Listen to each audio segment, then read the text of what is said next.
Hey, it's Jody from Calico Dry Goods, and I've been getting several questions from beginning sewists on the tools I use in some of my tutorials. So I thought it would be good just to start fresh for a beginner and explain what some of these tools are, where you can get them, and how you use them. So let's do it. Okay, so some basic tools for quilting or for cutting any kind of fabric accurately is a rotary cutter, a ruler made to go with a rotary cutter, and a cutting mat like this one. And they come in different sizes. I have a big one.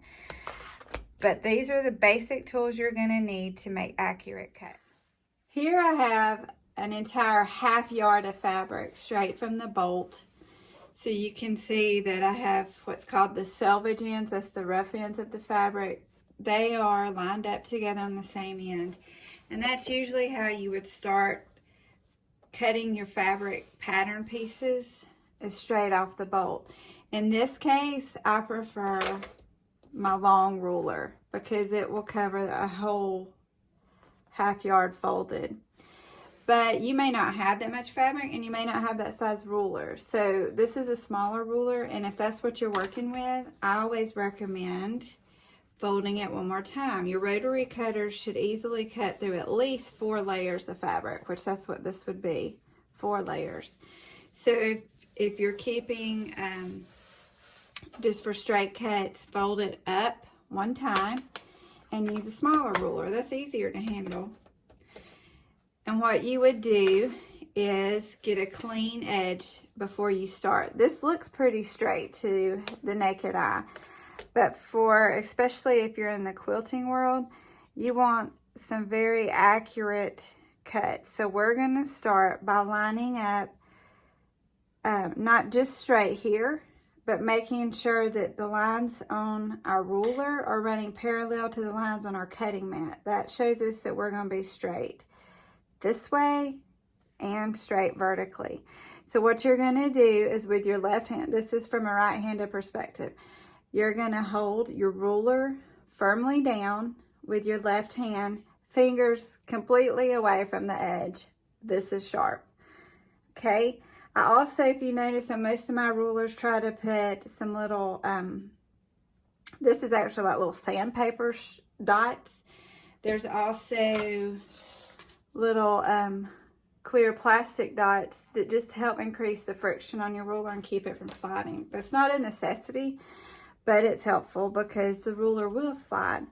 So I've got my rotary cutter unlocked. I've got my hand held firmly straight down, so I don't want to be sliding either way. And I'm going to start the rotary cutter at the bottom of my fabric, butting it straight up against my ruler. And you can feel when you do that you're riding right next to the ruler.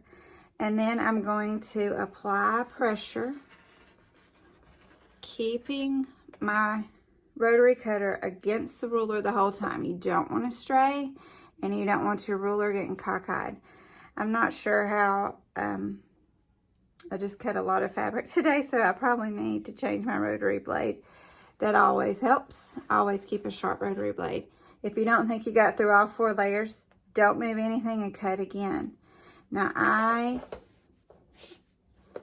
am not setting a good example. So let's talk about a blade change. Obviously, I needed one. When you're having to do this, it's not even worth trying to cut fabric. So this particular splash rotary cutter has a slide down here that just pushes your old one off. You want to safely dispose of that, and you want to safely get a new one. They come in little boxes like this, and they usually have a little oil to keep them from I don't know, I guess getting stuck together. So we're going to take some scrap fabric that you might have laying around, or a towel, and I want to take some of that off because I don't want that oil on my fabric. So let's just do that. A little bit of it won't hurt. It will actually help your blade roll better. So I just lay it on, matching the holes up, I'll stick the top back on. If you'll turn it over, you can see this just slides up and locks it back in, and we're back ready to roll. Now, watch this. Let's try again with a sharp blade. I'm just going to jut this over. I'm going to line it up again, keeping my fold on its straight line, making sure my ruler is parallel and vertically straight. And look at that. So much easier. Keep a sharp blade. All right, so now I've got my clean cut, right? Now, the next thing I want to do is I'm making binding strips for a quilt, and I need them to be 2.5 inches wide. So I'm going to look at my ruler, and this ruler is the very middle of the ruler because this is a 5-inch ruler. So I'm going to take the edge of my fabric, if you can see it underneath. Each of these lines should be right on the edge of my fabric.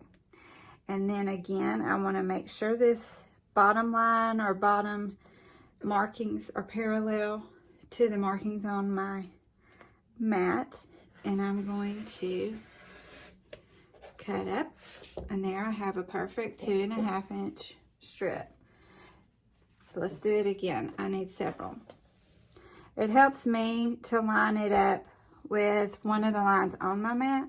That way I know I'm being straight to start with. Then I lay my ruler back down, finding the 2.5 inch mark, jutting my blade up against my ruler, and there's another one. One way to use the rotary cutter is free-handed. That means not using a ruler to keep it steady, and that's how I do my patterns for my scrub hats that I've got on YouTube. It's